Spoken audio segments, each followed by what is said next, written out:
game and try to find a way to put yourself above the rest. But that's how it goes, and the way I looked at it was, I'm only 21 years old, I got a long way to go. And I definitely foresee many world championships in my future. Climo played like a god. I mean, who can play like that? He eagled during the rainstorm. I mean, he did a lot of great things, but it's like, okay, who can play like Kenny? Me, because I have to consider myself better than him. All the guys from tennis to golf to football, the guys who aren't the best have to consider themselves the best. Exactly. Nobody else. Well, I mean, there's a few other guys, but I always feel... When Kenny comes on, Kenny comes on. It's like nobody else can keep up with him when he comes on. Well, that's the thing. Kenny has that natural instinct. Right. And it's almost like when a shark smells blood. What's it like being the man everybody's gunning for every event you go to for however many years now? I kind of like it. Yo, D, what up? This is Avery. Just giving you a ring. Hope you guys made it home safe. Yeah, old man shot good, dude. You still got it. He's always at it, so you deserve to win. But this is about to the end. You said too many strokes on me. It's too hard to catch me. 3 strokes in 18 holes, but you deserve it. You played well. I relish the competition. I know I have a target on my back, but you can target someone's back all you want. You still got to beat the course. And that's what I do. I go out and I try and beat the course. I don't care what anybody else is doing. I attack the course. I'm playing against the course and the course only. Describe Kenny Climo. Well, in my opinion, Kenny's the greatest athlete that I've ever met, and maybe the greatest athlete of our era.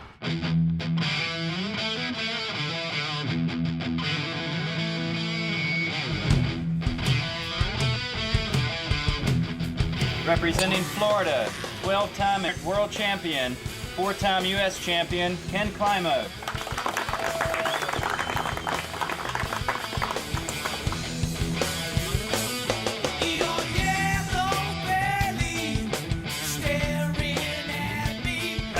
My brother, Tim, right here.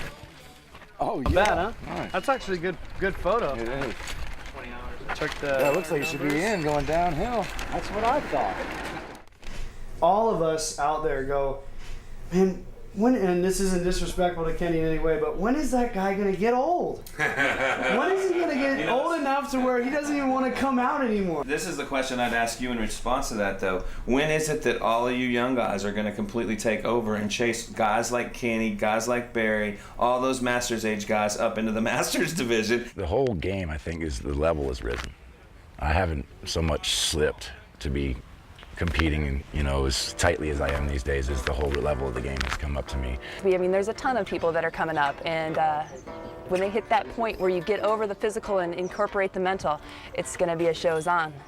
On a consistent basis, right now, I'm still going to give it to our elders and to our older ones. I don't think too many people can still compete with the Schultz and Kenny Climo for the fact that they just have played so many rounds, and that makes a difference. But everyone's up and coming. I'm worried that they're pulling away. That's the thing that bothers me. I'm concerned that the level is getting so good at the top that people are coming in and they can't make it, and they get burned out because they're just thinking that it's their opportunity to be the top at something, and they're attacking the tournaments and they're giving everything they got, and they come out and Ken Climo shoots 34 under, and they go, well, I'm not cut out for this. I just wasted all my money and time. If Kenny's on the course, it's kind of like a Tiger Woods effect. Well, you can pretty much bank on the fact that you're going to have to play some top-notch golf if you want to have a chance to win. It's a growth factor, I mean, if there's no competition, it gets stale, and people get tired of seeing the same person win, and even though you're not going to do much to stop Climo from doing what he does, all these young guys are there to make sure that keep him honest. Keep him honest. If he doesn't come with his A game, they will. Think of all these dudes putting pressure on you, man. I don't feel any pressure. If I had a one-stroke lead, I'd be feeling some pressure right now. Yeah, I got a pretty comfortable lead right now. All you do is go out there and play a somewhat solid round, I don't need a spectacular round, just need a solid round. Should do it for me. So how do you sustain, Ken? After doing this year after year, I go home. I go home and keep my sanity. I never stay on the road for more than a couple weeks. So I don't get burned out. A lot of these guys stay out all the time. That's how I keep it going. Suffer a little burnout here and there, but just sleep.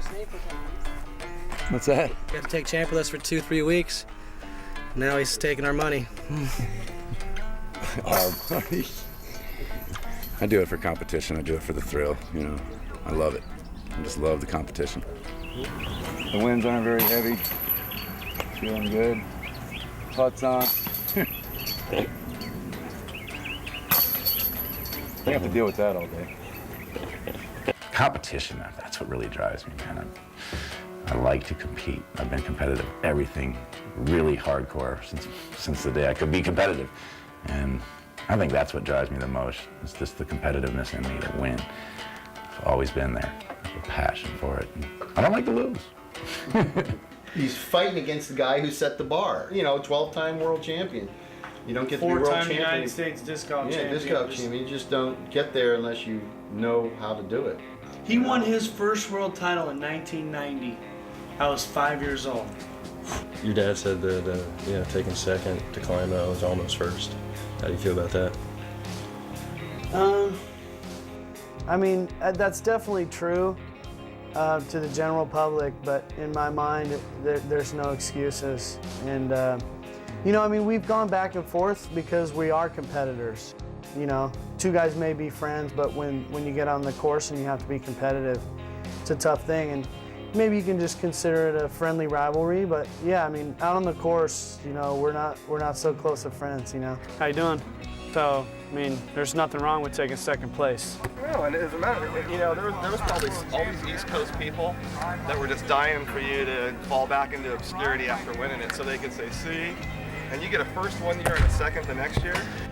Yeah, and basically, you know, lead the tournament almost the whole way again. Yep. That's was pretty sweet.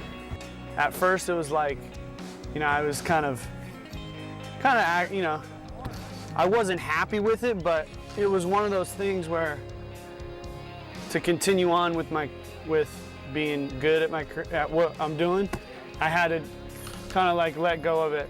At first, I was like, there's no way I should let anybody beat me, but at that point, but you know, with it being Ken. And I was just gonna say, it makes it a little bit easier the fact that it's Kenny. Yeah, but see, everybody says that, and I have like the most respect for Ken because I've played with him so much, but still, you know, if Tiger loses to Phil, Tiger's not like, well, at least it was Phil Mickelson.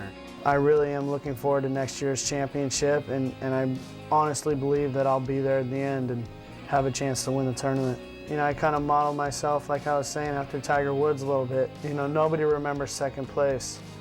That may sound selfish or gloating or whatever, but it's just the way that I think, and you know, if champions have to win, so that's the whole thing there for you.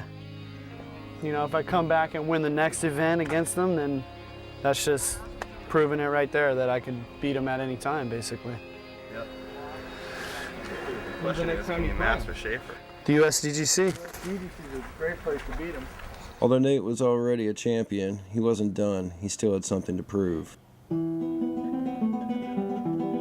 I think what happens is when you win a world championship at such a young age, people are going to think it's a fluke or you played great for one weekend or something like that. And I've heard a lot of that for you know, the past year and a half of you being a fluke, and you know, and you haven't won a big tournament since, and all you've done is kind of taken good places, and you're not the best player in the game yet. Well, you know, I look at that as just motivation and more drive to prove to those people, even though you really don't have anything to prove to anybody else but yourself, to prove to the world that you are the best player in the game, that you can and not only are the best player, but can do it over and over and over again, and that, you know, a fluke is almost like somebody slapping you in the face. And I don't like to be slapped in the face. For somebody to call me a fluke, it just gives me drive and passion to be number one and to be the champion again. Well, Nate is a champion. It's in him to be the best, the greatest. He is a champion. He will be champion again. And he will go on a run, I believe. I heard Dave Levan speaking yesterday about the 12-time world champion, and nobody's ever gonna do 9 in a row. I believe myself that Nate has the fire in him to go on a run of his own. It might not be 9 in a row, I think he could win 3, 4, 5 in a row. I don't see why not. And he still is at the top. They're important to him, He's but still I at think the top. in Nathan's mind, they're history. And Nathan's always thinking about the future. You know, what's next. He's that kind of kid. He was always like, Nathan was always on to the next thing. I have the passion right now and for the future to bring this sport to the general public of the United States, and I definitely see that I am one of the leaders of bringing this sport to the whole world. There's myself and a few other players that have that drive and passion to bring this sport to a mainstream level. All right, Abe, you're blocking Monterey Bay.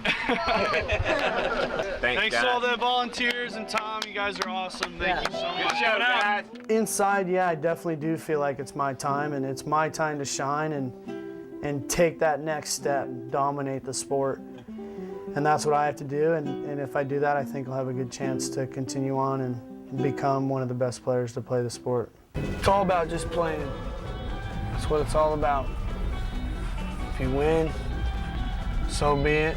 And if you don't, you move on to the next one, try to win the next one. That's what it comes down to. Can't worry about little individual shots and stuff like that. You gotta just worry about the overall goal, just to win as many tournaments as you can. Now I'm more worried about just winning tournaments and playing the best disc golf that I can. Be the best disc golfer that I can be and win as many tournaments as possible. Let's do it. I'll leave my umbrella under the car. To be absolutely honest with you, I don't think it's gonna rain at all. I think you'd be very unlucky to get rained on. Cool. I'm gonna press my luck.